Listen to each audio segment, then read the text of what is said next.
ശ്രീമദ് ഭഗവത്ഗീത യഥാരൂപം അധ്യായം 5 ശ്ലോകം 4. സാഖ്യയോഗോ പൃഥക് ബാലാ പ്രവദന്തി ന പണ്ഡിതാ ഏകമപ്യാസ്ഥിതഃ സമ്യക് ഉഭയോർവിന്ദതേ ഫലം. വിവർത്തനം ഭാവാർത്ഥം ശ്രീല പ്രഭുപാദ്. വിവർത്തനം: ഭക്തിയുടെ സേവനം, കർമ്മയോഗം, പ്രപഞ്ചത്തെ വിശകലനം ചെയ്തുള്ള പഠനവും സാഖ്യയോഗത്തിൽ നിന്ന് വ്യത്യസ്തമാണെന്ന് പറയുന്നത് അജ്ഞാനികളാണ്. ഇവയിൽ ഏതെങ്കിലും ഒന്നിൽ നിപുണനായി കഴിഞ്ഞാൽ രണ്ടിൻ്റെയും ഫലം കിട്ടുമെന്ന് യഥാർത്ഥ പണ്ഡിതന്മാർ പറയുന്നു. ഭാവാർത്ഥം: സാഖ്യത്തിൻ്റെ പ്രപഞ്ചത്തിൽ വിശകലനം ചെയ്തു പഠിക്കുന്നതിൻ്റെ ലക്ഷ്യം ഭൗതിക ലോകത്തിൻ്റെ ആത്മാവിനെ കണ്ടെത്തുകയാണ്. ഭൗതിക ലോകത്തിൻ്റെ ആത്മാവ് വിഷ്ണു അഥവാ പരമാത്മാവാണ്. ഭക്തിയുടെ ഭഗവത് സേവനം പരമാത്മാവിൻ്റെ സേവനത്തെ അനിവാര്യമാക്കി തീർക്കുന്നു. ഒന്ന് മരത്തിൻ്റെ വേരന്വേഷിക്കുന്നു, മറ്റേത് വേര് നനയ്ക്കുന്നു എന്നുള്ള വ്യത്യാസമേ ഉള്ളൂ. സാഖ്യ സിദ്ധാന്തം അഭ്യസിക്കുന്ന ആത്മാർത്ഥതയുള്ള വിദ്യാർത്ഥി ഭൗതിക പ്രപഞ്ചത്തിൻ്റെ വേര് വിഷ്ണുവാണെന്ന് കണ്ടെത്തും. ആ പരിപൂർണ ജ്ഞാനത്തോടെ ഭഗവത് സേവനത്തിൽ ഏർപ്പെടുകയും ചെയ്യും. അതുകൊണ്ട് ഇവ രണ്ടിനും തമ്മിൽ താത്വികമായ വ്യത്യാസമില്ല. രണ്ടിൻ്റെയും ലക്ഷ്യം ഒന്നു തന്നെ, വിഷ്ണു. ആത്യന്തിക ലക്ഷ്യത്തെക്കുറിച്ച് അറിയാത്തവരാണ് സാഖ്യവും കർമ്മയോഗവും രണ്ടാണെന്ന് പറയുന്നത്. വിഭിന്നങ്ങളായ ഈ രണ്ടു പദ്ധതികൾക്കും ഉദ്ദേശം ഒന്നു തന്നെയാണെന്ന് വിദ്വാൻമാർക്കറിയാം. ശ്ലോകം 5. യൽസാംഗൈ പ്രാപ്യതേ സ്ഥാനം തഥോ ഗൈരഭിഗമ്യതേ ഏകം സാഖ്യം ച യോഗം ച യ പശ്യതി സ പശ്യതി. വിവർത്തനം: വിശകലനാത്വിഷ്ടമായ പഠനം കൊണ്ട് പ്രാപിക്കുന്ന സ്ഥാനം ഭക്തിയുടെ സേവനം കൊണ്ടും നേടാം. അതുകൊണ്ട് വിശകലനാധിഷ്ഠിതമായ പഠനവും ഭക്തിയുടെ സേവനവും ഒരേ ശ്രേണിയിലാണെന്ന് മനസ്സിലാക്കുന്ന ആൾ വസ്തുക്കൾ യഥാർത്ഥമായി ദർശിക്കുന്നു. ഭാവാർത്ഥം: തത്വചിന്താപരങ്ങളായ ഗവേഷണങ്ങളുടെയെല്ലാം യഥാർത്ഥ ഉദ്ദേശം ജീവിതത്തിൻ്റെ പരമലക്ഷ്യം കണ്ടെത്തലാണ്. ജീവിത ലക്ഷ്യം ആത്മസാക്ഷാത്കാരമാണെന്നിരിക്കെ അതിലേക്കുള്ള ഈ രണ്ട് പദ്ധതികളുടെയും അന്തിമ നിർണയത്തിൽ വ്യത്യാസങ്ങളില്ല. സാഖ്യ സിദ്ധാന്തത്തെ മുൻനിർത്തിക്കൊണ്ടുള്ള ഗവേഷണം ജീവസത്ത പരമാത്മാവിൻ്റെ അംശമാണ്, ഭൗതിക പ്രപഞ്ചത്തിൻ്റെയല്ല എന്ന നിഗമനത്തിൽ എത്തിക്കുന്നു. അതുകൊണ്ട് ജീവാത്മാവിന് ഭൗതിക പ്രപഞ്ചവുമായി യാതൊരു ബന്ധവുമില്ല. അവൻ്റെ പ്രവൃത്തികൾക്ക് ഭഗവാനുമായി ബന്ധമുണ്ടായിരിക്കണം. കൃഷ്ണാബോധത്തോടെ കർമ്മം ചെയ്യുമ്പോഴാണ് ജീവൻ തൻ്റെ സ്വരൂപാവസ്ഥയിൽ സ്ഥിതി ചെയ്യുന്നത്. സാഖ്യത്തിൽ ഒരാൾ ആദ്യമായി ചെയ്യേണ്ടത് ഭൗതികതയുമായുള്ള ബന്ധം വിച്ഛേദിക്കലാണ്. ഭക്തിയോഗത്തിലാകട്ടെ കൃഷ്ണാബോധ പ്രവർത്തനങ്ങളുമായി ബന്ധം സ്ഥാപിക്കലും. ഒരു പ്രക്രിയ വിരക്തിയുടെയും മറ്റേത് ആസക്തിയുടെയും ലക്ഷ്യമാക്കുന്നു എന്ന് ബാഹ്യമായി തോന്നിയേക്കാമെങ്കിലും വാസ്തവത്തിൽ രണ്ടും ഒന്നു തന്നെ. ഭൗതിക വസ്തുക്കളോടുള്ള വിരക്തിയും കൃഷ്ണനിലുള്ള ആസക്തിയും ഒന്നു തന്നെ. ഇത് മനസ്സിലാക്കുന്ന ആൾ കാര്യങ്ങൾ യഥാർത്ഥമായി കാണുന്നു. ശ്ലോകം 6. സന്യാസസ്തു മഹാബാഹോ ദുഃഖമാപ്തുമയോഗതാ യോഗയുക്തോ മുനിർബ്രഹ്മാ ന ചിരേണാധിഗച്ഛതി. വിവർത്തനം: എല്ലാ കർമ്മങ്ങളും ത്യജിച്ചുവെന്നിരിക്കലും ഭക്തിയുത ഭഗവത് സേവനത്തിൽ ഏർപ്പെടാതെ ആർക്കും സന്തുഷ്ടി നേടാനാവില്ല. ഭക്തിയുത സേവനത്തിൽ ഏർപ്പെടുന്ന ചിന്താശാലിയായ ഒരു വ്യക്തി അചിരേണ പരമപ്രദം പ്രാപിക്കും. ഭാവാർത്ഥം: സന്യാസികൾ രണ്ടു വിധമുണ്ട്. സാഖ്യ സിദ്ധാന്ത പഠനത്തിൽ ഏർപ്പെട്ടിരിക്കുന്ന മായാവാദികളും ഭാഗവത തത്വശാസ്ത്രം പഠിക്കുന്നതിൽ മുഴുകിയിരിക്കുന്ന വൈഷ്ണവ സന്യാസികളും. വേദാന്ത സൂത്രങ്ങളുടെ ശരിയായ ഭാഷ്യമാണ് ഭാഗവത തത്വശാസ്ത്രം. മായാവാദികളും വേദാന്ത സൂത്രം പഠിക്കാറുണ്ട്, എന്നാൽ അവരുടേതായ സ്വതന്ത്ര വ്യാഖ്യാനമാണ് അതെന്നു മാത്രം. ശരീരഭാഷ്യം എന്ന പേരിൽ ശ്രീ ശങ്കരാചാര്യ രചിച്ചിട്ടുള്ളതാണ് അത്. പാഞ്ചരാത്രിക നിബന്ധനകൾക്കനുസരിച്ച് ഭക്തിയുത ഭഗവത് സേവനത്തിൽ മുഴുകിയിരിക്കുന്നവരാണ് ഭാഗവത വിഭാഗത്തിൽപ്പെട്ട വൈഷ്ണവ സന്യാസികൾ. അതുകൊണ്ട് ദിവ്യങ്ങളും ഭഗവത് സേവനപരവുമായ വിവിധ കർമ്മങ്ങളിൽ അവർ ഏർപ്പെട്ടിരിക്കുന്നു. ഭൗതിക പ്രവർത്തനങ്ങളുമായി അവർക്ക് യാതൊരു ബന്ധമില്ല. എങ്കിലും അവർ വിവിധ ഭക്തിയുത സേവന കർമ്മങ്ങളിൽ നിരതരാകുന്നു. എന്നാൽ സാഖ്യവേദാന്ത പഠനങ്ങളിലും ഊഹാപോഹങ്ങളിലും മുഴുകിയിരിക്കുന്ന മായാവാദി സന്യാസികൾക്കാകട്ടെ ദിവ്യമായ ഭഗവത് സേവനം ആസ്വദിക്കാൻ സാധ്യമല്ല. അവരുടെ പഠന ഗവേഷണങ്ങൾ ക്ലേശകരമായതുകൊണ്ട് ബ്രഹ്മതത്വ ഊഹാപോഹങ്ങളാൽ ക്ഷീണിക്കുകയും ശരിയായ അർത്ഥഗ്രഹണത്തോടെയല്ലെങ്കിലും ഭാഗവതത്തെ ശരണം പ്രാപിക്കുകയും ചെയ്യുന്നു. തന്മൂലം അവരുടെ ഭാഗവത പഠനം ക്ലേശകരമായിത്തീരുന്നു. ശുഷ്കങ്ങളായ ഊഹാപോഹങ്ങളും കൃത്രിമങ്ങളായ വ്യക്തിത്വ ശൂന്യ വ്യാഖ്യാനങ്ങളും അവർക്കൊരു ഗുണവും ചെയ്യാതെ പോകുന്നു. ഭക്തിയുടെ സേവനത്തിൽ മുഴുകിയ വൈഷ്ണവ സന്യാസികളാകട്ടെ തങ്ങളുടെ ദിവ്യമായ കർത്തവ്യ നിർവഹണത്തിൽ സന്തുഷ്ടരാണ്. അന്ത്യത്തിൽ ഭഗവത് സന്നിധി പോകാമെന്ന് അവർക്കുറപ്പുണ്ട്. മായാവതി സന്യാസികൾ ചിലപ്പോൾ ആത്മസാക്ഷാത്കാരത്തിൻ്റെ മാർഗത്തിൽ നിന്ന് ഭ്രഷ്ടരായി ലോകോപകാരാർത്ഥമുള്ള ഭൗതിക കൃത്യങ്ങളിൽ വീണ്ടും ഏർപ്പെടാറുണ്ട്. അവ ഭൗതിക കർമ്മങ്ങളല്ലാതെ മറ്റൊന്നുമല്ല. ഇങ്ങനെ ചിന്തിക്കുമ്പോൾ ബ്രഹ്മമെന്തെന്നും അതല്ലാത്തതെന്തെന്നും ഉള്ള ഊഹാപോഹങ്ങൾ നടത്തുന്ന സന്യാസികളെക്കാൾ എത്രയോ ശ്രേഷ്ഠമായ നിലയിലാണ് കൃഷ്ണാബോധ പ്രവർത്തനങ്ങളിൽ ഏർപ്പെട്ടിരിക്കുന്നവർ. എന്നാൽ ഇങ്ങനെ ഊഹാപോഹം നടത്തുന്നവർക്കും കൃഷ്ണാബോധത്തിൽ ചേരും ഒട്ടേറെ ജന്മങ്ങൾക്ക് ശേഷമെന്ന് മാത്രം. ഇനി അർജുനൻ ചോദിക്കുകയാണ് ഭഗവാനോട്, അതായത് ചിലപ്പോൾ കർമ്മയോഗത്തിലും ചിലപ്പോഴും സന്യാസത്തിലും എന്നെ ഏർപ്പെടുത്തുന്നുണ്ട്. അപ്പോൾ ശരിക്കും എന്താണ് ഭഗവാനെ നീ ചെയ്യാൻ ആഗ്രഹിക്കുന്നത് എന്ന് ചോദിക്കുകയാണ് അർജുനൻ. അപ്പോൾ ഭഗവാൻ ഇവിടെ അതാണ് പറയുന്നത്. 4-ാമത്തെ ശ്ലോകത്തിൽ സംഖ്യയോഗോ പൃഥക് ഫല പ്രവദിന്ദീന പണ്ഡിത എന്നാണ് ഭഗവാൻ മറുപടി കൊടുക്കുന്നത്. അതായത് സാഖ്യയോഗം എന്ന് പറഞ്ഞാൽ ഇപ്പോൾ നമുക്ക് ചിലവർക്കൊക്കെ അറിയുണ്ടാവും കപിലൻ എഴുതിയ സാഖ്യയോഗം. സാഖ്യയോഗം എന്നാൽ നമ്മുടെ ഈ ഭൗതികമായിട്ടുള്ള ഘടകങ്ങളുടെ വിശകലനമായ പഠനം എന്നാണ് അർത്ഥം. ഇനി ഈ ഭൗതികമായ ഇങ്ങനത്തെ ലോകത്തെക്കുറിച്ചും അതിനെക്കുറിച്ച് വിശകലന പഠനം ചെയ്തതുകൊണ്ടുള്ള പ്രയോജനം എന്താണ്? അപ്പോൾ ഈ ഭൗതിക ലോകം 24 മൂലകങ്ങളായി പ്രവർത്തിക്കുന്നു എന്ന് നമ്മൾ മനസ്സിലാക്കണം. അതിൽ 11 ഇന്ദ്രിയങ്ങൾ, 10 നമ്മുടെ ഇന്ദ്രിയങ്ങളിൽ 5 പ്രവർത്തന ഇന്ദ്രിയങ്ങൾ, 5 ജ്ഞാനേന്ദ്രിയങ്ങൾ, അറിവ് നൽകുന്ന ഇന്ദ്രിയങ്ങൾ, പിന്നെ മനസ്സ്, അങ്ങനെ 11 ഘടകമായി. പിന്നുള്ളത് പഞ്ചമഹാഭൂതം, ഭൂമി, ജലം, അഗ്നി, വായു, ആകാശം, അതും ഭൗതിക മൂലങ്ങളാണ്. അങ്ങനെ 11ഉം 5ഉം 16. പിന്നെ സൂക്ഷ്മമായ മൂലകങ്ങൾ മനസ്സ്, ബുദ്ധി, അഹങ്കാരം, അങ്ങനെ 16ഉം 3ഉം ആകുമ്പോൾ 19ആയി. പിന്നുള്ളത് 5 ഇന്ദ്രിയ വസ്തുക്കൾ. ഇന്ദ്രിയ വസ്തുക്കൾ എന്ന് പറഞ്ഞാൽ രൂപം, രസം, രുചി, ഗന്ധം, പിന്നെ നമ്മുടെ ശബ്ദം കേൾക്കുന്നു ചെവിയുണ്ട്, അങ്ങനെയുള്ളത്. അപ്പോൾ കേൾക്കണം എന്നുണ്ടെങ്കിൽ നമുക്കങ്ങനെ ശബ്ദം ആവശ്യമാണ്. അപ്പോൾ അങ്ങനെ ഈ സാഖ്യയോഗം എന്ന് പറയുന്നത് മുഴുവൻ ഭൗതികമായിട്ടുള്ള ലോകത്തെയും അങ്ങനെ ഭൗതികമായിട്ടുള്ള ഘടകങ്ങളൊക്കെ 24 ഘടകങ്ങളായിട്ട് വിശകലനം ചെയ്ത് പഠിക്കുന്നു. അതാണ് സാഖ്യയോഗം. ഇനി നമ്മൾ ഈ 24 മൂലകങ്ങളെ വളരെ വിശകലനമായിട്ട് പഠിക്കുകയാണ് എന്ന് വിചാരിക്കുക. അങ്ങനെ ഈ ഭൗതിക ലോകത്തെക്കുറിച്ചുള്ള ഒരു വിശകലന പഠനം പഠിക്കുന്നതിൻ്റെ ആ ഒരു കാര്യം എന്താണ് എന്നാണ് നെക്സ്റ്റ് ഒരു ചോദ്യം ഉണ്ട്. അപ്പോൾ അതിൽ കാരണം എന്താണെന്ന് വെച്ചാൽ ഈ 24 മൂലകങ്ങൾക്കും പിന്നിൽ പ്രവർത്തിക്കുന്ന പ്രധാന തത്വം എന്താണ് എന്ന് നമ്മൾ കണ്ടെത്തുകയാണ് ചെയ്യുന്നത്. അപ്പോൾ പ്രധാന തത്വം എന്താണ്? ഇനി ഈ ഇന്ദ്രിയങ്ങളുണ്ട്, അതുപോലെ ഈ ഭൂമി, ജലം, അഗ്നി, വായു, തീ, ഇതെല്ലാം ഭൗതിക ഘടകങ്ങൾ ഉണ്ടെന്ന് കഴിയാം. പക്ഷേ ഇവയൊന്നും സ്വയം പര്യാപ്തമല്ല. ഈ ആത്മാവില്ലെങ്കിൽ അതിന് നമ്മുടെ ഇപ്പോൾ ഈ ശരീരത്തിൽ ആത്മാവില്ലെങ്കിൽ നമുക്കൊന്നും ചെയ്യാൻ പറ്റില്ല. അതുപോലെ ഈ ഭൗതിക ഘടകങ്ങൾക്ക് ഒരു ആത്മീയമായ സ്പർശം അങ്ങനെ ഇല്ലെങ്കിൽ അതിനൊരു മൂല്യമില്ല എന്നാണ് പറയുന്നത്. അതിനാൽ ഈ ഭൗതിക ലോകത്തിനെ കുറിച്ചുള്ള വിശകലന പഠനം അവസാനം നമുക്ക് മനസ്സിലാക്കി ഇതൊന്നും സ്വയം പര്യാപ്തമല്ല. അപ്പം അങ്ങനെയാണെങ്കിൽ ഇതിനൊക്കെ പിന്നിലുള്ള ആ ഒരു ആത്മീയ ശക്തി എന്താണ് എന്നാണ് നമ്മൾ കണ്ടെത്തേണ്ടത്. അതിനാലാണ് അവിടെ സന്യാസം. അപ്പോൾ പൊതുവേ നമ്മളിപ്പോൾ സന്യാസം എന്ന് പറയുകയാണെങ്കിൽ ജീവിതത്തിൽ ത്യാഗക്രമം സ്വീകരിച്ചവരെ അങ്ങനെ പരമസത്യത്തെ അന്വേഷിക്കുക, ഭൗതിക ലോകത്തെക്കുറിച്ചുള്ള വിശകലന പഠനം നടത്തുകയൊക്കെ ചെയ്യും. അപ്പോൾ അതിനെ ആണ് സാഖ്യയോഗം എന്ന് പറയുന്നത്. ഭഗവാൻ പറയുന്നു സാഖ്യയോഗം, അതായത് യോഗ എന്നാൽ നമുക്കറിയാം ഭഗവാനുമായിട്ട് നേരിട്ടുള്ള ആ ഒരു ബന്ധം സ്ഥാപിക്കണം. അപ്പോൾ ഭഗവാനുമായിട്ടുള്ള നേരിട്ട് ബന്ധപ്പെടുക. ഇപ്പോൾ നമ്മൾ ഇരുട്ടിലാണ് നിൽക്കുന്നതെങ്കിൽ നമുക്കൊന്നും കാണാൻ കഴിയില്ല. നമ്മളെ മുറി അടച്ചിട്ടിട്ട് നമ്മൾ ഇരുട്ടാന്ന് പറഞ്ഞാൽ നമുക്കൊന്നും കാണാൻ പറ്റില്ല. പക്ഷേ എന്നാൽ നമ്മുടെ മുറി തോന്നിട്ട് അതിലേക്ക് സൂര്യപ്രകാശം വരികയാണ് എന്നുണ്ടെങ്കിൽ നമുക്ക് എല്ലാത്തിനെയും വളരെ മനോഹരമായിട്ട് കാണാൻ കഴിയും. അപ്പോൾ അതാണ് യോഗ.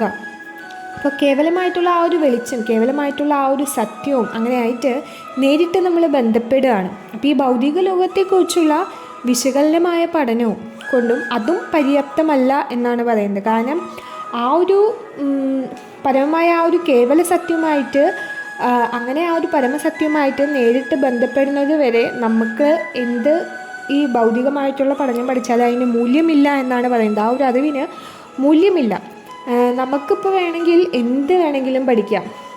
എന്തിനെ കുറിച്ച് വേണമെങ്കിലും നമ്മുടെ ജീവിതത്തിൽ പഠിച്ചുകൊണ്ടേയിരിക്കും. പക്ഷേ ആ ഒരു ആത്മീയമായ അസ്തിത്വത്തിൻ്റെ ആ ഒരു ഘട്ടത്തിൽ എത്തുന്നത് വരെ നമ്മളുടെ അറിവുകൾക്കൊന്നും മൂല്യമില്ല എന്നാണ് പറയുന്നത്. അപ്പം അതാണ് ഭഗവാൻ പറയുന്നത് സാഖ്യയോഗ എന്ന ആശയം. ഈ ഭൗതിക ലോകത്തെക്കുറിച്ച് അങ്ങനെ നമ്മൾ വിശകലന പഠനം ചെയ്യുന്നു. എന്നിട്ട് അവസാനം നമ്മൾ ആ ഒരു ആത്മീയ അസ്തിത്വം എന്താണ് കണ്ടെത്തണം. അതാണ് അതിൽ ഇമ്പോർട്ടൻസ് ഏറ്റവും. അപ്പോൾ നമ്മൾ പക്ഷേ നേരിട്ട് ആത്മീയ ജീവിതത്തിലേക്ക് വരുമ്പോൾ നമുക്കുണ്ടാവുന്ന ഒരു ആത്മീയമായ അസ്തിത്വം അതപ്പോൾ നേരിട്ടുള്ള ആ ഒരു കൃഷ്ണാബോധമാണ്. ഭഗവാൻ എന്ന് പറയുന്നത് സൂര്യനെ പോലെയാണ്. നമുക്കറിയാം ചൈതന്യ ചൈതന്യത്തിൽ മധ്യലീലയിൽ പറയുന്നുണ്ട് കൃഷ്ണ സൂര്യ സമ മായാഹയാന്തകാരയഹാൻ കൃഷ്ണ തഹാൻ നഹി മായാരധികാര. അതായത് ഭഗവാനെ സൂര്യപ്രകാശത്തോടും ഇരുട്ടിനോടും ഉപമിക്കുന്നുണ്ട്. സൂര്യപ്രകാശം ഉള്ളിടത്തെല്ലാം ഇരുട്ടുണ്ടാവില്ല. അപ്പം അതുപോലെ തന്നെ ഭഗവാനിലേക്ക് കൃഷ്ണാബോധത്തിലേക്ക് നമ്മൾ പ്രവേശിക്കുമ്പോൾ തന്നെ മായയുടെ ആ ഒരു ബാഹ്യശക്തി ആ ഒരു സ്വാധീനം നമ്മുടെ ജീവിതത്തിൽ നിന്ന് ഉടനടി അപ്രത്യക്ഷമാകും എന്നാണ് പറയുന്നത്. അപ്പം അതുപോലെ തന്നെ നമ്മൾ ഭാഗവതത്തിൽ നോക്കുകയാണെങ്കിൽ പറയുന്നുണ്ട് ഹൃദയാർത്ഥം യത് പ്രതിയേത ന പ്രതിയേത ചർമ്മണി തദ്വിദ്യ ആത്മനോമായ യഥഭാഷു യഥ തമഹ. അതായത് ഭഗവാൻ പറയുന്നുണ്ട് ഞാനല്ലാതെ സത്യമായിട്ട് തോന്നുന്നത് എന്തായാലും അത് ഭഗവാന്റെ മിഥ്യാശക്തിയാണ് എന്നാണ് പറയുന്നത്. കാരണം എന്താ, ഭഗവാനില്ലാതെ ഒന്നിനും നിലനിൽപ്പില്ല. അത് നമ്മുടെ ഈ നിഴലുകളിൽ ഒരു യഥാർത്ഥ പ്രകാശത്തിൻ്റെ പ്രതിഫലനം പോലെയാണ് എന്നാണ് പറയുന്നത്. കാരണം ആ വെളിച്ചുണ്ടെങ്കിൽ നമുക്ക് നിഴലുകളില്ല, വെളിച്ചമുള്ളിടത്തൊന്നും ഇരുട്ടും ഉണ്ടാവില്ല. അപ്പോൾ ഒരു ജീവാത്മാവ് കൃഷ്ണാബോധമുള്ളവനാകുമ്പോൾ ഭൗതികമായിട്ടുള്ള നമ്മുടെ ബന്ധനങ്ങളിൽ നിന്നെല്ലാം നമ്മൾ ഉടനടി മുക്തമാകുന്നു എന്നാണ് പറയുന്നത്. നമുക്ക് കാമക്രോധ മോഹലോഭങ്ങളിൽ നിന്നെല്ലാം അത്യാഗ്രഹം, രജസ്സും തമസ്സും ഒക്കെ ഇരുട്ടുമായിട്ടാണ് ബന്ധപ്പെട്ടിരിക്കുന്നത്. ഒരാളങ്ങനെ കൃഷ്ണാബോധത്തിലേക്ക് എത്തുമ്പോൾ ഈ രജസ്സും ഇരുട്ട് എന്നിവയുടെ അങ്ങനെയുള്ള ഗുണങ്ങളൊക്കെ നമ്മുടെ ജീവിതത്തിൽ നിന്ന് അപ്രത്യക്ഷമാകും എന്നാണ് പറയുന്നത്. പിന്നെ നമ്മുടെ ജീവിതത്തിൽ ആ ഒരു സത്വഗുണം മാത്രമാണ് നിലനിൽക്കുള്ളൂ. അപ്പോൾ അങ്ങനെ ഒരാൾ നന്മയുടെ ഗുണത്തിൽ സ്ഥിതി ചെയ്യുമ്പോൾ അയാൾക്ക് ആത്മീയ പുരോഗതി കൈവരിക്കാനും സാധിക്കും. അങ്ങനെയുള്ള ഒരാൾക്ക് കാര്യങ്ങളെല്ലാം വ്യക്തമായി മനസ്സിലാക്കാനും സാധിക്കും. പക്ഷേ ഈ സ്ഥാനം എന്നുള്ളത് എല്ലാവർക്കും ഒരിക്കലും കിട്ടില്ല. കാരണം ഒരു വ്യക്തി ആ ഒരു കൃഷ്ണാബോധമുള്ളവനായി നിരന്തരം ഭഗവാനെക്കുറിച്ച് കേൾക്കുകയും ചിന്തിക്കുകയും ആരാധിക്കുകയും അങ്ങനെ ഒരു ഭക്തനായി സേവിക്കുകയും ചെയ്യണം. ഈ രീതിയിൽ അങ്ങനെ പോകുമ്പോൾ ഇങ്ങനെ കൃഷ്ണാബോധം നമ്മൾ തുടർന്നുകൊണ്ട് പോകുമ്പോൾ ആ ഒരു മായയുടെ ഇരുട്ടിന് ഒരിക്കലും അങ്ങനെ ഒരു വ്യക്തിയെ സ്പർശിക്കാൻ കഴിയില്ല. ഭഗവത്ഗീതയിൽ പറയുന്നുണ്ട് തേഷാം ഏവാനുകമ്പാർത്ഥം അഹം അജ്ഞാനനാം തമഹ നസ്യാമി ആത്മഭാവാസ്തോ ജ്ഞാനദീപേന ഭാസ്വതാണ്. അതായത് അങ്ങനെയുള്ളവർക്ക് പ്രത്യേകം കരുണയുണ്ടാവും എന്നാണ് പറഞ്ഞിരിക്കുന്നത്. ഭഗവാന് അവരുടെ ഹൃദയത്തിൽ ഭഗവാൻ വസിച്ച് ആ ഒരു അജ്ഞതയിൽ നിന്ന് ഉള്ള ആ ഒരു അന്ധകാരത്തിനെ ജ്ഞാനത്തിൻ്റെ ദീപത്താൽ പ്രകാശിപ്പിച്ച് അങ്ങനെയുള്ള ആ ഒരു അന്ധകാരത്തെ അങ്ങനെ ഭഗവാൻ നശിപ്പിക്കുന്നു. ആ ഒരു കൃഷ്ണാബോധത്തിലേക്ക് എത്തുന്ന ആ ഒരു വ്യക്തിയുടെ അജ്ഞതയെല്ലാം അങ്ങനെ ഭഗവാൻ മാറ്റുന്നു എന്നാണ് പറയുന്നത്. അല്ലെങ്കിൽ നമുക്കൊരിക്കലും ആ ഒരു പരമസത്യം എന്താണെന്ന് മനസ്സിലാക്കാൻ നമുക്കൊരിക്കലും സാധിക്കില്ല. കാരണം ഭക്തിപൂർവ്വം നമ്മൾ സേവനം ചെയ്തുകൊണ്ട് മാത്രമേ പരമസത്യമായ ഭഗവാൻ നമ്മളിൽ പ്രസാദിക്കുകയും തൻ്റെ ആ ഒരു ശക്തിയാൽ ശുദ്ധഭക്തൻ്റെ ആ ഒരു ഹൃദയത്തിൽ സ്വയം വെളിപ്പെടുകയും ചെയ്യുള്ളൂ ഭഗവാൻ. അങ്ങനെ ആ ഒരു ശുദ്ധഭക്തൻ്റെ ഹൃദയത്തിൽ എപ്പോഴും ഭഗവാനുണ്ട്. സൂര്യനെപ്പോലെ ഭഗവാന്റെ സാന്നിധ്യത്തിൽ ആ ഒരു അജ്ഞതയുടെ ആ ഒരു അന്ധകാരം ഇല്ലാണ്ടാവുകയും ചെയ്യുന്നു. അപ്പോൾ ഭഗവാൻ ശുദ്ധഭക്തനോട് മാത്രം കാണിക്കുന്ന ഒരു പ്രത്യേക കാരുണ്യമാണത്. അങ്ങനെ കോടിക്കണക്കിന് ജന്മങ്ങളിലൂടെയുള്ള ഭൗതിക ബന്ധനങ്ങളുടെ മാലിന്യം കാരണം നമ്മുടെ ഓരോരുത്തരുടെയും ഹൃദയം എപ്പോഴും ആ ഒരു ഭൗതികമായ ബന്ധനത്തിൽ ഭൗതികതയിലെ പൊടിയാൽ എപ്പോഴും മൂടപ്പെട്ടിരിക്കുകയാണ്. പക്ഷേ ഒരാൾ ആ ഒരു ഭക്തിയുത സേവനത്തിലേക്ക് വന്ന് എല്ലാ ദിവസവും ഹരേ കൃഷ്ണ മഹാമന്ത്രം ജപിക്കുകയൊക്കെ ചെയ്യുമ്പോൾ ആ ഒരു പൊടി ഭൗതികതയിൽ നിന്ന് നമുക്ക് പെട്ടെന്ന് മോചനം കിട്ടും. ആ ഒരു ഭൗതികതയിലെ പൊടി നമ്മളിൽ നിന്ന് മാഞ്ഞുപോവുകയും ആ ഒരു ശുദ്ധമായ ആ ഒരു അറിവിലേക്ക് നമ്മൾ ഉയർത്തപ്പെടുകയും ചെയ്യുന്നു. അപ്പോൾ അങ്ങനെ ഉണ്ടാകുമ്പോൾ ജീവിതത്തിലെ ആ ഒരു ഭൗതികമായ ആവശ്യങ്ങളെക്കുറിച്ച് ശുദ്ധഭക്തൻ ഒരിക്കലും വിഷമിക്കേണ്ടതില്ല. കാരണം അയാൾ ഒരിക്കലും അതിനെക്കുറിച്ച് ഉത്കണ്ഠാകുലനോ അങ്ങനെയൊന്നുമല്ല. കാരണം അയാൾക്കറിയാം തൻ്റെ ഹൃദയത്തിൽ നിന്ന് ആ അന്ധകാരം നീക്കം ചെയ്യുമ്പോൾ എല്ലാം അങ്ങനെയുള്ളൊരു വ്യക്തിക്ക് ഭഗവാൻ നൽകും, പരമാത്മാവ് നൽകുന്നു. ഭക്തനെ ആ ഒരു സ്നേഹനിർഭരമായിട്ടുള്ള ആ ഒരു ഭക്തിയുത സേവനത്തിൽ ഭക്തൻ എപ്പോഴും സന്തുഷ്ടനായിരിക്കും. അപ്പം അതന്നെയാണ് ഭഗവത്ഗീതയിലും പറയുന്നത്. അതിൻ്റെ ഒരു സാരാംശം ഇത് തന്നെയാണ്. കാരണം ഭഗവത്ഗീതയിൽ നമ്മളിങ്ങനെ പഠിച്ചു പോകുമ്പോൾ ഒരാൾക്ക് എങ്ങനെ ആ ഒരു ഭഗവാന് പരമാത്മാവിന് പൂർണ്ണമായും കീഴടങ്ങിയ ഒരു ആത്മാവായി മാറാനും എങ്ങനെ നമുക്ക് ആ ശുദ്ധമായ ഭക്തിയുത സേവനത്തിൽ ഏർപ്പെടാനും സാധിക്കുമെന്ന് നമുക്ക് മനസ്സിലാവും. അങ്ങനെ ഭഗവാൻ നമ്മുടെ ചുമതല ഏറ്റെടുക്കുമ്പോൾ നമ്മളെല്ലാ ഭൗതികമായ ബന്ധനങ്ങളിൽ നിന്നും നമ്മുടെ ഭൗതികമായ എല്ലാ മാലിന്യങ്ങളിൽ നിന്നും നമ്മൾ പൂർണ്ണമായ മുക്തനാവുകയാണ് ചെയ്യുന്നത്. അപ്പോൾ ഭഗവാൻ അത് തന്നെയാണ് ഭഗവത്ഗീതയിൽ 9-ാം അധ്യായത്തിലും പറയുന്നത്. 29-ാമത്തെ ശ്ലോകത്തിൽ പറയുന്നുണ്ട്, സമൂഹം സർവഭൂതേഷു നമേത്വേഷുസ്തി നപ്രിയ യേ ഭജന്തേത്തു മാം ഭക്തിയ മൈതേതേഷു ചാഭ്യഹം. അതായത് ഭഗവാൻ പറയുന്നുണ്ട്, എന്താണ്, എനിക്ക് ആരോടും അസൂയയില്ല, ആരോടും പക്ഷാതാപം ഇല്ല, എല്ലാവരോടും എന്താണ് തുല്യമായിട്ടുള്ള സമഭാവനയാണ് ഉള്ളത് ഭഗവാന്. പക്ഷേ എന്താണ്, ആരാണോ ഭഗവാനെ ഭക്തിയോടെ ഭക്തി പുരസ്സരം സേവിക്കുന്നത് അങ്ങനെയുള്ള ഒരാൾ ഭഗവാന്റെ സുഹൃത്തായിരിക്കും. അതുപോലെ ഭഗവാൻ അങ്ങനെയുള്ള ഒരാളുടെ മനസ്സിൽ എപ്പോഴും അധിവസിക്കും എന്നാണ് പറയുന്നത്. അപ്പോൾ ഭഗവാൻ എല്ലാവർക്കും തുല്യനാണെങ്കിൽ ആ ഒരു തുല്യനാണെങ്കിൽ പോലും ആ ഒരു ഭക്തിയുടെ സേവനത്തിൽ, അതീന്ദ്രിയ സേവനത്തിൽ എപ്പോഴും ഏർപ്പെട്ടിരിക്കുന്ന ആ ഒരു ഭക്തന് എന്തുകൊണ്ടാണ് അത്ര പ്രത്യേകത എന്നൊരു ചോദ്യം നമുക്കുണ്ടാകുന്നു. പക്ഷേ അത് പക്ഷാതാപമല്ല എന്നാണ് പറയുന്നത്. കാരണം അതൊരു സ്വാഭാവികമായിട്ടുള്ള കാര്യമാണ്. കാരണം നമ്മൾ ഇപ്പോൾ ഈ ഭൗതിക ലോകത്തിൽ നോക്കുകയാണെങ്കിൽ എത്ര ധർമ്മിഷ്ഠനായ ഒരാളായാലും എത്ര ഉദാരനായ ഒരാളായാലും ഒക്കെ അവരുടെ സ്വന്തം മക്കളോട് അവർക്കൊരു നമുക്കറിയാം, അച്ഛനമ്മയ്ക്കും എപ്പോഴും ഒരു സ്നേഹം കൂടുതലും താല്പര്യം കൂടുതലായിരിക്കും. പക്ഷേ ഭഗവാൻ പറയുന്നുണ്ട്, അതായത് ഭഗവാൻ തന്നെയാണ് എല്ലാവരുടെയും, അതായത് എല്ലാ ജീവാത്മാക്കളും സ്വന്തം സന്താനം തന്നെയാണ്, അല്ല എല്ലാം ഭഗവാന്റെ തന്നെ അംശമാണ് എന്ന് ഭഗവാൻ പറയുന്നുണ്ട്. അപ്പോൾ ജീവിതത്തിന് അങ്ങനെയുള്ളവർക്ക് ജീവിതത്തിന് ആവശ്യമായിട്ടുള്ള എല്ലാ കാര്യവും ഭഗവാൻ അവർക്ക് നൽകുന്നുണ്ട്. അതുപോലെ തന്നെ ഭഗവാൻ പറയുന്നുണ്ട്, പക്ഷേ നമ്മൾ മഴ പെയ്യുന്നത് നോക്കുകയാണെങ്കിൽ ഇപ്പോൾ മഴ എല്ലായിടത്തും പെയ്യുന്നുണ്ട്. ഇപ്പോൾ പാറയിലായാലും കരയിലായാലും ജലത്തിലായാലും എല്ലാവിടെയും മഴ പെയ്യുന്നു. അപ്പോൾ ആ ഒരു മേഘം ഒരുപോലെ തന്നെയാണ്. പക്ഷേ ഭക്തരുടെ അടുത്ത് ആ ഒരു പ്രത്യേകമായിട്ടുള്ള ശ്രദ്ധ ഭഗവാൻ കൊടുക്കുന്നുണ്ട്. അത്തരം ഭക്തർ ആണ് പറയുന്നത്, അവരെപ്പോഴും കൃഷ്ണാബോധത്തിൽ സ്ഥിതി ചെയ്ത് ഭഗവാന് വേണ്ടി സേവനങ്ങൾ അർപ്പിക്കുന്നവരായിരിക്കും. അങ്ങനെയുള്ള ഒരു ഭക്തർ എപ്പോഴും ഭഗവാനിലിങ്ങനെ അതീന്ദ്രിയമായി സ്ഥിതി ചെയ്യും. ആ ഒരു കൃഷ്ണാബോധം എന്ന ആ ഒരു വാക്ക് തന്നെ സൂചിപ്പിക്കുന്നത് അങ്ങനെയുള്ളൊരു ബോധത്തിൽ സ്ഥിതി ചെയ്യുന്ന അത്രയും അങ്ങനെ ജീവിക്കുന്ന അതീന്ദ്രിയവാദികളെ കുറിച്ചാണ്. അപ്പോൾ ഭഗവാൻ അതാണ് പറയുന്നത്, മൈദ എന്ന് പറയുന്നത്. അതായത് അങ്ങനെയുള്ളവർ എന്നിലുണ്ട്. അപ്പോൾ അതുപോലെ തന്നെ ഭഗവാൻ അവരിലുമുണ്ട്.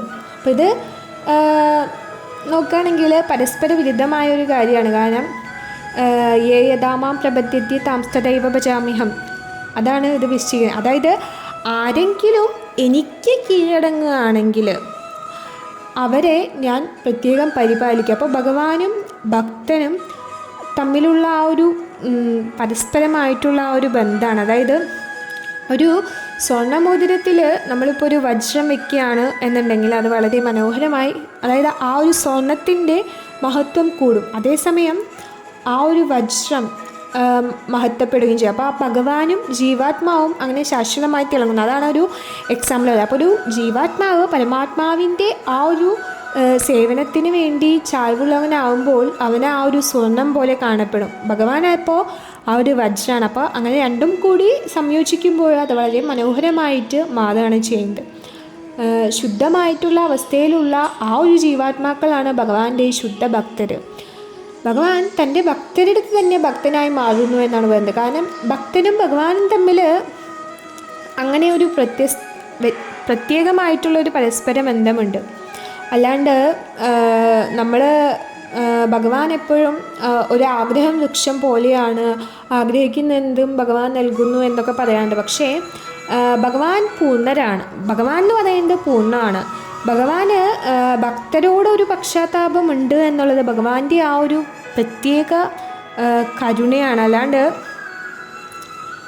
ഭഗവാന്റെ ആ ഒരു പ്രത്യുപകാരം കർമ്മ നിയമത്തിൽ എൻ്റെ കീഴിലാണ് എന്നൊന്നും നമ്മൾ വിചാരിക്കരുത്. കാരണം ഭഗവാനും ഭക്തരും അങ്ങനെ പ്രവർത്തിക്കുന്നത് ആ ഒരു അതീന്ദ്രിയ സാഹചര്യത്തിൻ്റേതാണ്. ഭഗവാനോടുള്ള ആ ഒരു ഭക്തിയുത സേവനം എന്ന് പറയുന്നത് ഈ ഭൗതിക ലോകത്തിൻ്റെ ഒരു പ്രവർത്തനമല്ല, അത് ആത്മീയ ലോകത്തിൻ്റെ ഭാഗമാണ്. അങ്ങനെ അവിടെ എന്ന് വെച്ചാൽ ശാശ്വതമായിട്ട് ആനന്ദവും അറിവും ഒക്കെ ഉണ്ട്. അപ്പം നമ്മൾ ഭഗവാന്റെ ആ ഒരു പ്രവർത്തനം എന്ന് പറയുന്നത് ഒരിക്കലും ഭൗതികമായിട്ട് നമ്മളൊരിക്കലും വിചാരിക്കരുത്. അപ്പോൾ നമ്മളല്ലാണ്ട് ഭഗവാൻ ഒരു കൽപ്പവൃക്ഷമായിട്ട് അങ്ങനെ എന്ത് നൽകും അങ്ങനെയൊന്നുമില്ല. ഭഗവാന് ആ ഒരു സവിശേഷ കാരുണ്യം അത്രയേ ഉള്ളൂ, ഭക്തരോടുള്ള കാരുണ്യം. അപ്പോൾ അത് ഒരു ആത്മീയ തലത്തിലാണ്. അപ്പോൾ നമ്മൾ ഭൗതികമായിട്ടുള്ള പ്രവർത്തനമാണ് ഭക്തിയുടെ സേവനം എന്ന് നമ്മൾ വിചാരിക്കരുത്. അത് ആ ഒരു ആത്മീയമായിട്ട് ശാശ്വതമായിട്ടുള്ള ആ ഒരു നിത്യമായിട്ടുള്ള ഒരു ഇതാണ്. അപ്പോൾ ഭഗവാൻ ഇവിടെ സാഖ്യയോഗത്തെക്കുറിച്ചാണ് പറയുന്നത്. അപ്പോൾ ഒന്നില്ലെങ്കിൽ സാഖ്യയോഗം അല്ലെങ്കിൽ സാഖ്യ, അപ്പോൾ ഈ അല്ലെങ്കിൽ കർമ്മയോഗം എന്തും വ്യത്യാസമില്ല. കാരണം എന്താണെന്ന് വെച്ചാൽ നമ്മൾ എല്ലാ യോഗത്തിൻ്റെയും അവസാനം എന്ന് പറയുന്നത് ശരിക്കും നമ്മൾ ഭഗവാനിലേക്ക് എത്താൻ ശ്രമിക്കുക എന്നതുള്ളതാണ്, ഭഗവാനെ മനസ്സിലാക്കുക എന്നുള്ളതാണ്. അപ്പോൾ ഇവിടെ അതിനൊരു വ്യത്യാസമില്ല. അപ്പോൾ പണ്ഡിത എന്നാൽ ഇവിടെ ഉദ്ദേശിക്കുന്നത് പഠിച്ചവർ എന്നാണ് അർത്ഥമാക്കേണ്ടത്. പക്ഷേ അവർ ഭഗവാനെ കണ്ടെത്തണം എന്നില്ല. ചിലപ്പോൾ പഠിക്കാത്തവർ അവർ ചിലപ്പോൾ വ്യത്യാസം കണ്ടെത്തും. അങ്ങനെ ഏകം അഭ്യസ്ഥിത സമ്യാക് ഉഭയോ വിദന്തേ ഫലം. അതായത് പണ്ഡിതരായിട്ടുള്ള അവർക്ക് ഏത് തരത്തിലുള്ള സാക്ഷാത്കാരത്തിലും സ്ഥിതി ചെയ്യാൻ കഴിയും. അയാൾക്ക് ആത്മാവിനെ സാക്ഷാത്കരിക്കാൻ കഴിയില്ല എന്നല്ല. അതായത് ഒരു പണ്ഡിതൻ അപ്പോൾ ഈ ഒരു പ്രക്രിയയിലാണ് അത് നിൽക്കുന്നത്. ആ ഒരു ഉയർന്ന നിലവാരത്തിലോ താഴ്ന്ന നിലവാരത്തിലോ അങ്ങനെ നമ്മൾ അങ്ങനെയല്ല ഇവിടെ പറയുന്നത്. അതായത് ഏകം അഭ്യസ്ഥിത സമ്യക്, ഒരാൾ വേണ്ടത്ര ബുദ്ധി ഉണ്ടെങ്കിൽ, ശരിക്കും പഠിച്ചിട്ടുണ്ടെങ്കിൽ അവൻ ഏത് സ്ഥലത്തും സ്ഥിതി ചെയ്യുകയും അങ്ങനെ അവന് പിന്തുടർന്ന് നമ്മളത് ചെയ്യുകയും ചെയ്യണമെങ്കിൽ നമുക്ക് അത് മനസ്സിലാവും എന്നാണ് പറയുന്നത്. അപ്പോൾ അങ്ങനെ അവൻ എല്ലാ നിയമങ്ങളും പാലിച്ച് അങ്ങനെ പതുക്കെ ആ ഒരു ഘട്ടത്തിലെത്തുന്നു. അങ്ങനെ കൂടുതൽ അറിവുണ്ടോ എന്ന് അന്വേഷിച്ചു പോയി. അങ്ങനെ ഒരാൾ അന്വേഷിച്ച് പോവാണ്. അതാണ് യത്സാംഖ്യേ പ്രാപ്യതേസ്ഥാനം തദ്യോഗ്യ അഭിഗമ്യത എന്നത്. അതായത് അങ്ങനെ ആ ഒരു വിശകലന പഠനത്തിലൂടെ നമ്മളിങ്ങനെ തത്വചിന്തയിലൂടെയൊക്കെ നമ്മളിങ്ങനെ പോയി അവസാനം നമ്മൾ എത്തുന്നത് ജീവിതത്തിൻ്റെ ആ ഒരു ആത്യന്തിക ലക്ഷ്യം എന്താണ് എന്ന്, അതായത് ആ ഒരു കൃഷ്ണാബോധത്തിലൂടെ നമ്മൾ എവിടെ എത്തിച്ചേരുന്നു അവിടേക്ക് തന്നെയാണ് ഇതൊക്കെ കഴിഞ്ഞിട്ട് എത്തിച്ചേരേണ്ടത്. അപ്പോൾ നേരിട്ടുള്ള മാർഗം എന്ന് പറയുന്നത് ശരിക്കും കൃഷ്ണാബോധം തന്നെയാണ്. കാരണം ഈ യുഗത്തിൽ പറയുകയാണെങ്കിൽ അത്രയും, കാരണം നമുക്കിപ്പോൾ ഈ ഒരു 24 മൂലകങ്ങളെ പഠിക്കാനോ അതിൻ്റെ പിന്നാലെ പോകാനോ അതിനൊന്നും ഉള്ള അറിവോ അല്ലെങ്കിൽ അതിനുള്ള ആ ഒരു ക്ഷമയോ ഒന്നും നമുക്കില്ല. അപ്പോൾ ഈ ഒരു യുഗത്തിൽ നമുക്കങ്ങനെ സത്യം മനസ്സിലാക്കാനുള്ള പാണ്ഡിത്യം ഒന്നും ആർക്കും ഇല്ല, അത്ര അറിവുമില്ല. അതുപോലെ തന്നെ അതിനൊക്കെ അത്രയും ബുദ്ധിമുട്ടുണ്ട്, അത്രയും അറിവുകളുടെ ആവശ്യമുണ്ട്. അപ്പോൾ ഈ യുഗത്തിൽ ഭഗവാൻ ചൈതന്യ മഹാപ്രഭു പറയുന്നതും അത് തന്നെയാണ്. കലവ് നാസ്തി ഏവ ഗതി ധന്യത. അതായത് ഈ യുഗത്തിൽ ഹരേ കൃഷ്ണ മഹാമന്ത്രം അല്ലാതെ മറ്റൊരു വഴിയില്ല എന്ന് 3 വട്ടം പറയുന്നുണ്ട്. അപ്പോൾ നമ്മളിപ്പോൾ വേദങ്ങളനുസരിച്ച് നമുക്കറിയാം ഓരോ വ്യത്യസ്ത യുഗങ്ങളിലും വ്യത്യസ്ത തരത്തിലുള്ള ആത്മീയമായ സാക്ഷാത്കാരങ്ങൾ പറയുന്നുണ്ട്. അപ്പോൾ ഭാഗവതത്തിലും പറയുന്നുണ്ട്, ഹൃദയധ്യായതോ വിഷ്ണു ത്രേതായാം യതോ മകൈഹ ദ്വാപരേ പരിചര്യായാം കലൗത്തധാരി കീർത്തയൻ. അതായത് സത്യയുഗത്തിൽ നമ്മൾ വിഷ്ണുവിനെ ധ്യാനിക്കും, ത്രേതായുഗത്തിൽ യാഗങ്ങൾ അനുഷ്ഠിക്കുന്നു, ദ്വാപരയുഗത്തിൽ ഭഗവാന്റെ പാദങ്ങളെ സേവിച്ചും ലഭിച്ച അതേ ഫലം കലിയുഗത്തിൽ ഹരേകൃഷ്ണ മഹാമന്ത്രം കൊണ്ട് മാത്രം ആ ഒരു ജപത്തിലൂടെ മാത്രം ലഭിക്കും എന്നാണ് പറയുന്നത്. അപ്പോൾ വിഷ്ണു പുരാണത്തിലും പത്മപുരാണത്തിലും ബൃഹത് നാരായണീയ പുരാണത്തിലും ഒക്കെ ഇതിനെപ്പറ്റി പറയുന്നുണ്ട്. അതായത് ധ്യായാം കൃതേ യജന്യജ്ഞാസ്ത്രേതായാം ദ്വാപരേ അർച്ചയ യത് ആപ്നോതി തത് ആപ്നോതി കലൗ സങ്കീർത്തയ കേശാം. അതായത് സത്യയുഗത്തിൽ ധ്യാനം കൊണ്ടും ത്രേതായുഗത്തിൽ യാഗം അനുഷ്ഠിച്ചും ദ്വാപരയുഗത്തിൽ കൃഷ്ണൻ്റെ പാദങ്ങളെ ആരാധിച്ചും എന്ത് നേടിയാലും കലിയുഗത്തിൽ ഭഗവാന്റെ കേശവനാമം മഹത്വപ്പെടുന്നതിലൂടെ മാത്രമേ ലഭിക്കൂ. അപ്പോൾ ആ ഒരു കലിയുഗത്തിൽ നമുക്ക് വേറൊരു വഴിയുമില്ല, ഇതാണ് എളുപ്പമായ മാർഗം എന്ന് പറയുന്നത്. കലിയുഗത്തിൽ മനുഷ്യരുടെ ആ ഒരു അധപ്പതനാവസ്ഥയെക്കുറിച്ച് ശ്രീല ജീവഗോസ്വാമി ബ്രഹ്മവൈവർത്ത പുരാണത്തിൽ ഇങ്ങനെ പറയുന്നുണ്ട്. അതായത് അധഃ കലൗ തപോയോഗ വിദ്യയജ്ഞാദിക ക്രിയ സംഘഭാവന്തി ന കൃതഃ കുശലർ അപി ദേഹിഭിഹി. അതായത് കലിയുഗത്തിൽ തപസ്, ധ്യാനം, യോഗ, ദേവാരാധന, യാഗം തുടങ്ങിയിട്ടുള്ള അനുഷ്ഠാനങ്ങളും വിവിധ ധർമ്മങ്ങളും അങ്ങനെയുള്ളതൊന്നും ഏറ്റവും വിദഗ്ധരായ ശരീരാത്മാക്കൾക്ക് പോലും ശരിയായി നിർവഹിക്കാൻ സാധിക്കുന്നില്ല എന്നാണ് പറയുന്നത്. അപ്പോൾ നമുക്കങ്ങനെ എല്ലാം പെർഫെക്റ്റായിട്ട് ചെയ്യാനുള്ള കഴിവ് ഈ കലിയുഗത്തിലില്ല. അപ്പോൾ ഈ കാലഘട്ടത്തിൽ ഹരേകൃഷ്ണ മഹാമന്ത്രം ജപിക്കുന്നതിൻ്റെ ആവശ്യകതയെക്കുറിച്ച് സ്കന്ദപുരാണത്തിൽ ചാതുർമാസ്യ മഹാത്മ്യത്തിൽ നിന്ന് ശ്രീല ജീവഗോസ്വാമി പറയുന്നുണ്ട്. അതായത് തത്തച്ചൈവത്തമാം ലോകേ തപഃ ശ്രീഹരി കീർത്തനം കലൗ യുഗേ വിശേഷേന വിഷ്ണു പ്രീത്യൈ സമാചരേത്. അതായത് ഈ വിധത്തിൽ ഈ ലോകത്തിൽ അനുഷ്ഠിക്കേണ്ട ഏറ്റവും പൂർണ്ണമായ തപസ് എന്ന് പറയുന്നത് ഭഗവാൻ ശ്രീഹരിയുടെ നാമജപമാണ് എന്നാണ് പറയുന്നത്. അപ്പോൾ പ്രത്യേകിച്ച് കലിയുഗത്തിൽ നമ്മൾ സങ്കീർത്തനം ചെയ്തുകൊണ്ട് പരമാത്മാവായ ഭഗവാനെ തൃപ്തിപ്പെടുത്താൻ കഴിയും എന്നാണ് പറയുന്നത്. അപ്പോൾ അവസാനം പറയേണ്ടത്, അതായത് ഈ കലിയുഗത്തിൽ അപകടകരമായ ഈ സമുദ്രത്തിൽ നിന്ന് മനുഷ്യ സമൂഹത്തെ രക്ഷിക്കാനായിട്ട് ഹരേകൃഷ്ണ മഹാമന്ത്രം ജപിക്കാൻ ആളുകളെ പ്രേരിപ്പിക്കുകയും അതുപോലെ തന്നെ ലോകമെമ്പാടും അത് പ്രചരിപ്പിക്കുകയും വേണം എന്നാണ് പറയുന്നത്. അപ്പോൾ ഇവിടെയും ഭഗവാൻ അതന്നെയാണ് പറയുന്നത്, ഏകം സാഖ്യം ച യോഗം ചയ പശ്യന്തി സപശ്യതി. അതായത് അനുകൂല സാഹചര്യങ്ങളിലും ഞാൻ സ്വീകരിക്കണം എന്നാണ് പറയുന്നത്. കാരണം ഈ യുഗത്തിൽ, ഈ ഒരു ദുഷ്കരമായ യുഗത്തിൽ കൃഷ്ണാബോധമുള്ളവരായിട്ട് ഹരേകൃഷ്ണ മഹാമന്ത്രം ജപിക്കുന്നതിലൂടെ നമുക്ക് അതേ ഫലം ലഭിക്കുമെങ്കിൽ നമ്മൾ അത് പ്രയോജനപ്പെടുത്തും എന്നാണ് പറയുന്നത്. അപ്പോൾ മറ്റുള്ള തത്വങ്ങളിൽ ഉറച്ചു നിൽക്കേണ്ട ആവശ്യം ഇല്ല എന്നാണ് പറയുന്നത്. അപ്പോൾ എല്ലാം നല്ലതാണ്, എല്ലാം ശരിയാണ്, പക്ഷേ ഇപ്പോഴത്തെ സാഹചര്യങ്ങളിൽ അത് അനുകൂലമാണ് എന്നാണ് പറയുന്നത്. അപ്പോൾ സന്യാസം എന്ന് പറഞ്ഞാൽ നമുക്കറിയാം, ഈ ലോകത്തെ ത്യജിച്ചുകൊണ്ട് നമ്മൾ പരമമായ ആ ഒരു സത്യം കണ്ടെത്താനായില്ലെങ്കിൽ അതും കഷ്ടപ്പാടുകൾ സ്വമേധയാ സ്വീകരിക്കുക എന്നതാണ്. കാരണം എനിക്ക് എൻ്റെ കുടുംബജീവിതം ഉപേക്ഷിക്കേണ്ടി വരികയാണ് എന്ന് നമ്മൾ വിചാരിക്കുകയാണെങ്കിൽ കുടുംബജീവിതത്തിൽ സുഖകരമാണെങ്കിലും പക്ഷെ അയാൾ കുടുംബജീവിതം ഉപേക്ഷിച്ച് ഒരു ഭിക്ഷാടന ജീവിതം സ്വീകരിക്കുകയാണെങ്കിൽ അതത്ര സുഖകരമാകില്ല. പക്ഷേ ആ പരമസത്യത്തെക്കുറിച്ചൊരു ധാരണയില്ലെങ്കിൽ ഞാൻ എന്തിനാണ് ഇങ്ങനെ ഒരു സന്യാസം സ്വീകരിച്ചത് എന്ന് ഉള്ളതിന് ഒരർത്ഥമില്ല എന്നാണ് പറയുന്നത്. അപ്പോൾ ആ ഒരു സന്യാസസ്തു മഹാബാഹോ ദുഃഖമാപ്തം, അതായത് നമ്മൾ പരമമായ സത്യം കണ്ടെത്താൻ കഴിയുന്നില്ലെങ്കിൽ നമ്മളതിനെ ദുഃഖം സ്വീകരിക്കാൻ വേണ്ടി മാത്രമുള്ളതാണ്. അങ്ങനെ നമുക്ക് ദുരിതങ്ങൾ മാത്രമേ ഉണ്ടാവുള്ളൂ. അതാണ് യോഗയുക്ത മുനിർബ്രഹ്മ നജിരേണ ഗച്ഛതി. എന്നാൽ കൃഷ്ണാബോധത്തിൽ നമ്മൾ ജീവിക്കുകയാണ്, വലയപ്പെട്ട ഒരാളെങ്കിലും വീട്ടിലുണ്ട്. അപ്പോൾ പ്രത്യേകിച്ചും അതാണ് പറയുന്നത്, നീ യുദ്ധം ചെയ്യില്ല എന്ന് നീ കരുതുന്നു, പക്ഷേ നിൻ്റെ ബന്ധുക്കളെ കൊല്ലുന്നതിന് പകരം യാചിക്കണമെന്ന് ചിന്തിക്കുകയാണ്. പക്ഷേ നിനക്ക് രാജ്യം വേണ്ട. പക്ഷേ ഇതൊന്നും പ്രായോഗികമായിട്ട് നടക്കുന്ന കാര്യമല്ല എന്നാണ് പറയുന്നത്. എന്തിനാണ് നീ യുദ്ധം ചെയ്യേണ്ടത് എന്ന് മനസ്സിലാക്കാൻ ശ്രമിക്കൂ എന്നൊക്കെയാണ് പറഞ്ഞത്. അപ്പോൾ ഭഗവാൻ അർജുനനോട് പറയാണ്, അപ്പോൾ കൃഷ്ണാബോധത്തിന് വേണ്ടി പോരാടണം. അപ്പോൾ എന്നാൽ മാത്രമാണ് നമുക്ക് സന്തോഷം ലഭിക്കുള്ളൂ. അല്ലാണ്ട് വെറുതെ ഇങ്ങനെ സന്യാസം സ്വീകരിച്ച് ഭിക്ഷ യാചിക്കാം എന്നൊന്നും വിചാരിച്ചാൽ അതിനെ സഹായിക്കില്ല എന്നാണ് ഭഗവാൻ അർജുനനോട് പറയുന്നത്. അപ്പോൾ നമുക്ക് ഈ ഒരു യുഗത്തിൽ നമുക്ക് ഒരിക്കലും വേറൊരു മാർഗം സ്വീകരിച്ച് ഭഗവാനിലേക്ക് എത്താൻ സാധിക്കില്ല എന്നാണ് പറയുന്നത്. കാരണം എല്ലാ മാർഗങ്ങളുടെയും അവസാനം, എല്ലാ യോഗത്തിൻ്റെയും അവസാനം ഭഗവാനിലേക്ക് എത്തൽ തന്നെയാണ്.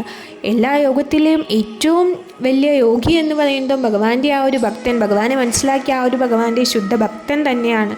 ഭഗവാനെ എപ്പോഴും ചിന്തിച്ചുകൊണ്ടിരിക്കുന്ന ഭഗവാന്റെ ഭക്തൻ തന്നെയാണ് യോഗിനാമപി സർവേഷ മദ്ഗതേനന്തരാത്മനഃ എന്നാണ് പറഞ്ഞത്. എല്ലാത്തിലും ഭഗവാനെ മനസ്സിലാക്കിയ ആ ഒരു ഭക്തനാണ് ഏറ്റവും വലുത്. അപ്പോൾ എല്ലാ രീതികളെക്കാട്ടും ഏറ്റവും എളുപ്പം എന്ന് പറയുന്നതും അതുതന്നെയാണ് നമുക്ക് ചെയ്യാൻ. ഈ ഒരു യുഗത്തിൽ നമ്മളെപ്പോലുള്ള ജീവാത്മാക്കൾക്കും അത് തന്നെയാണ് ചെയ്യാനായിട്ട് സാധിക്കുകയുള്ളൂ. അപ്പോൾ എല്ലാവരും ഹരേ കൃഷ്ണ മഹാമന്ത്രം ജപിക്കുകയും ഭഗവാന് വേണ്ടിയുള്ള ഭക്തിയുത സേവനങ്ങൾ ചെയ്യുകയും ചെയ്യുക. ഹരേ കൃഷ്ണ.